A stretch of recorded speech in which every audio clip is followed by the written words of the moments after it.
Hello, good day. This is the weekly analysis of the Euro-USD currency pair for January 4th. Over the past week, the price has had a bearish bias, and it's expected to react to this weekly FVG zone.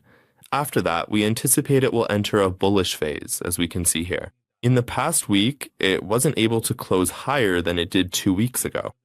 And if it comes with bearish momentum and displacement and closes below the FVG zone, it could target lower levels. We can see that here by looking at the daily time frame. We see that the price is in a trend. It has been in an uptrend, which eventually entered the daily order block zone, had a short-term correction, and then made an aggressive move upward. However, it failed to close above its previous swing high and has entered a bearish phase again, which is expected. This week, the trend is expected to continue. It is likely to continue its bearish trend, collect liquidity on the sell side here, and eventually react to this weekly FVG zone. After that, it could enter a bullish phase on the daily chart and resume its upward trend. Now, let's look at the 4-hour time frame, 4 levels.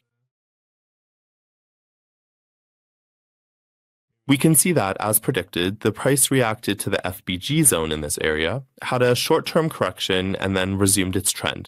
It continued its downward trend, collected liquidity towards the sell side here, had another correction and a retest of the 4-hour rejection block, and then closed with another bearish 4-hour candle, forming liquidity towards the sell side here.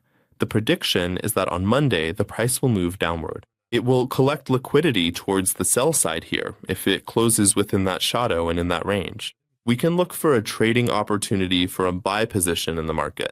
But if it closes below the range and is accompanied by displacement and bearish momentum, it can continue its downward trend and once again collect sell-side liquidity here. Ultimately, if it closes within that range, we can look for a buy position in the market at this level. Targeting the swing highs in this area, if accompanied by bearish momentum, it can reach the 50% level. Target this order block, and if it coincides with increased selling pressure, again, ultimately, it can react to this weekly FVG zone and the optimized daily and 4-hour levels, where we can look for a buy position in the market within this range. By switching to the 1-hour time frame, we can see that the price entered the 4-hour FVG zone and the optimized 1-hour zone. It experienced a short-term sell-off here and collected the buy-side liquidity at this point. Finally, with the formation of an order block, it entered a bearish phase and continued the trend.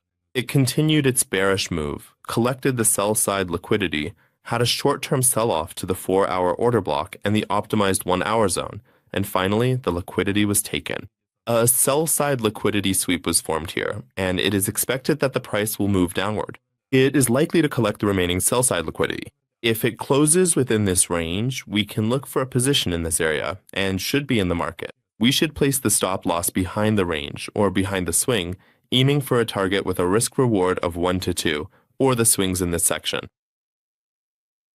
If there isn't enough momentum for an upward move, it could react to this BPR zone located here.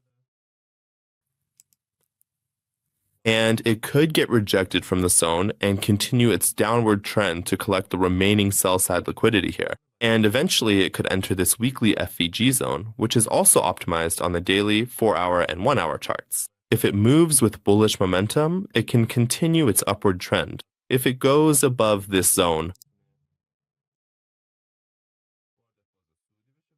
and continues, but